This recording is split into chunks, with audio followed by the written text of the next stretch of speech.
Hey everyone, Icon here from Attack Magazine. In this video, we're going to be testing out Digit Music's new gaming joystick-style MIDI controller, Cmpsr. This is a new kind of instrument that allows the user to play chords, melodies, and drums with ease, while offering other great features such as MIDI CC Mapping and Bluetooth connection, all with gaming hardware. Its UK-based creator Digit Music aims to remove barriers to music production through easy-to-use tech, and they've done just that with Cmpsr, especially because it's always in key, allowing people with no prior musical or instrument experience to get started right away with production.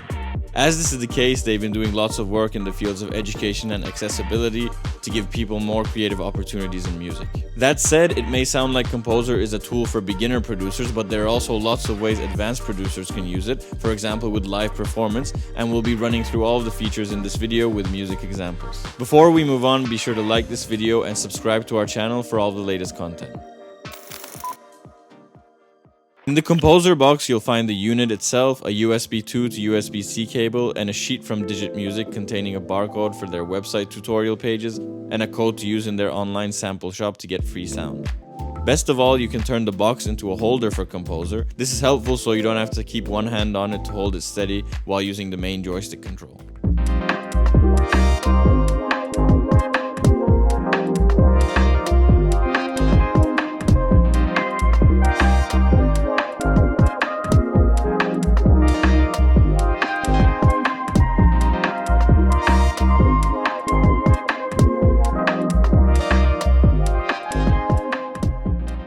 In addition to these, Cmpsr comes with the Bitwig Studio 8-track DAW, Bitwig project templates for different genres and styles, and over 1 GB of samples and loops. Once we have the box set up, we can connect Cmpsr to our computer with the USB-C cable and hit the button underneath it to put it into Bluetooth mode. It doesn't require any firmware and it'll appear as a connectable Bluetooth MIDI controller in Max Audio MIDI setup. You can also connect it to mobile phones and iOS devices. Now if I head to Ableton and look at my MIDI devices and preferences, Cmpsr is there, and you just need to make sure MIDI in and remote are checked as with any other MIDI controller.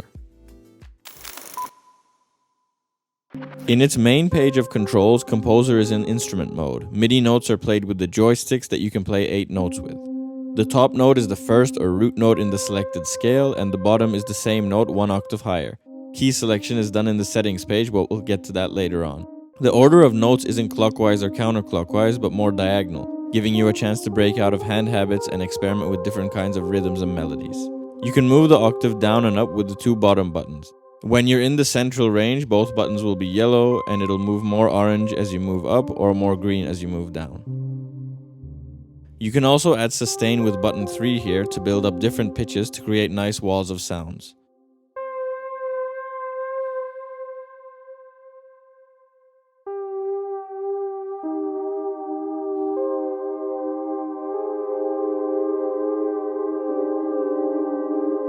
Clicking it off will immediately stop the sustain.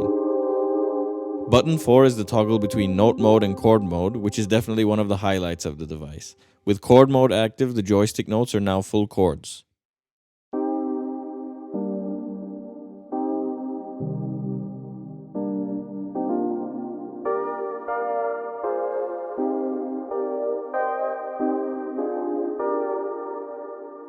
Button 5 lets you add 7th, 9th, and 11th intervals, and each color signals which one you've chosen.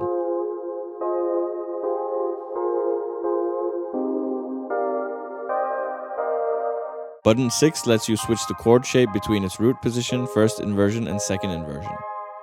Using different combinations for both buttons while playing will allow you to come up with lots of chords and a lot of MIDI information to tweak later on. The sustain on button 3 works differently with chords and intelligently stops sustaining when a new chord is triggered.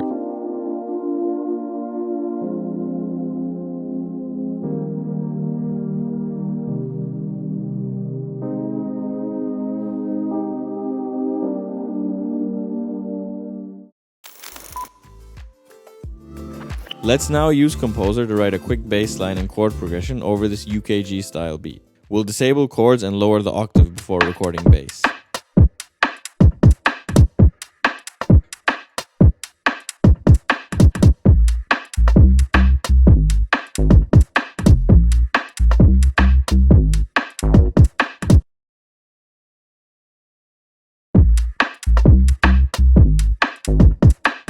Now that we have a looping bass line, we'll activate chord mode and use this pad sound in Ableton.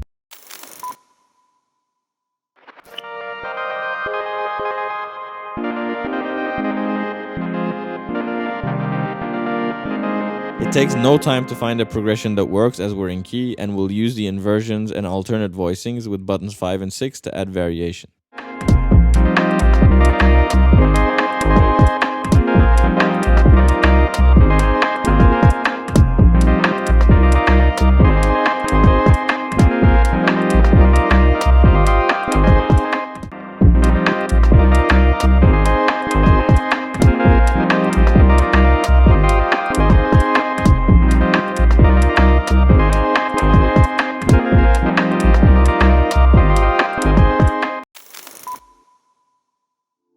Now that we have some chords down, we can use the MIDI CC Mapping feature to map effects parameters to the joystick. To do this, we'll first head to the settings page by holding down button 1. You can go back to the instrument mode page by clicking button 1 once more. In the settings page, button 2 determines which MIDI CC mode you're in. In the first blue mode, all of the joystick's directions send the same MIDI CC message. The second red mode has a different CC number in every direction, and then the third and fourth are different variations, as you can see on screen. We'll stay with the blue one, and then we'll head back to the instrument page and MIDI map the joystick to the filter cutoff and resonance of our pad instrument. We'll then invert the range of the resonance so its value moves down while the cutoffs moves up. We can also place some limits on the modulation. Now if we arm the chord instrument, we can play different chords while affecting the filter at the same time.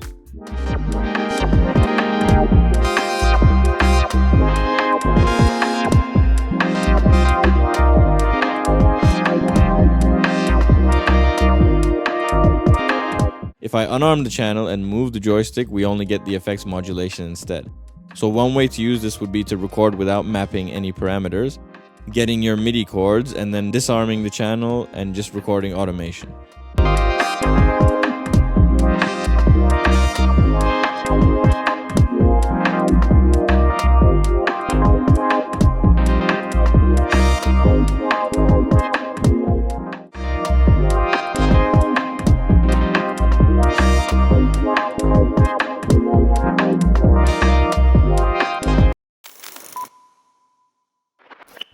Just before moving on to the next section, we can record arm our lead instrument and jam out a quick melody.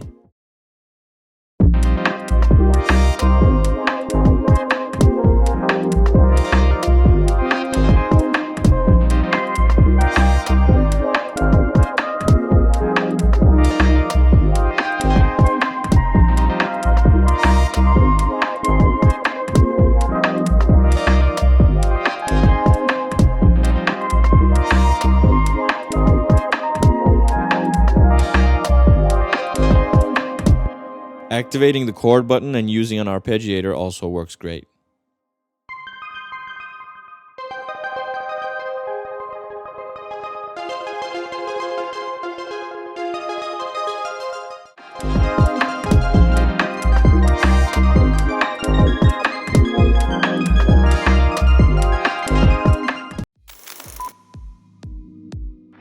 To finish the run through of the settings page, we'll head there again by holding down button 1. Buttons 3 and 4 are void in this page. Button 5 toggles on and off the velocity response, so if you want a consistent level while playing, you can turn this off. Button 6 determines if you're in a major scale with orange or a minor scale with yellow, and the bottom 2 buttons change the root note of your scale. As you change your root note, you'll get temporary patterns that can help you tell which scale you're in.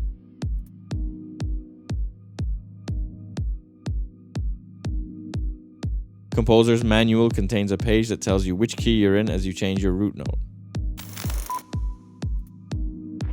With this track so far, we've gone the easy way with drums and used a pre-made beat, but using Composer as a sampler to play drums is really fun, so we'll use it to play this drum rack, which we've loaded up with some samples, percussion loops, and one-shots.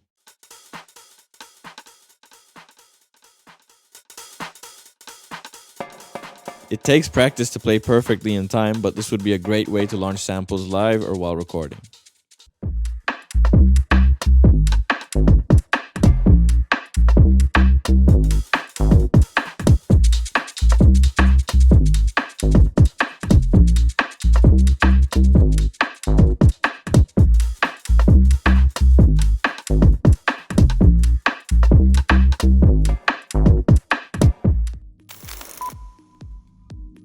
Having gone through all the features, you can see that it's really easy to set up and start working with Cmpsr, and you'll come up with lots of ideas for different musical parts by just messing with the joystick and a couple of buttons here and there. And it's really important that you can do this even if you don't have any prior knowledge of music theory or music production. It allows you to jump in and start producing right away. We especially like it as a possible tool for live performance as well, because it'll look good in a setup. The fact that you're locked into a key will reduce musical mistakes.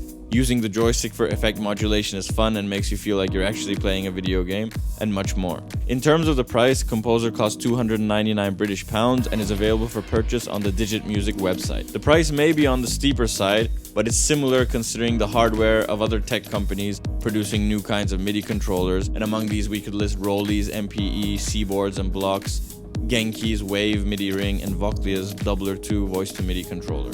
What's more, Cmpsr is manufactured here in the UK and comes with the Bitwig DAW, samples, and lots of templates to help get you started. We hope you enjoyed that review, and if you haven't done so already, please like the video and subscribe to our channel for all the latest content from a tech magazine. See you next time.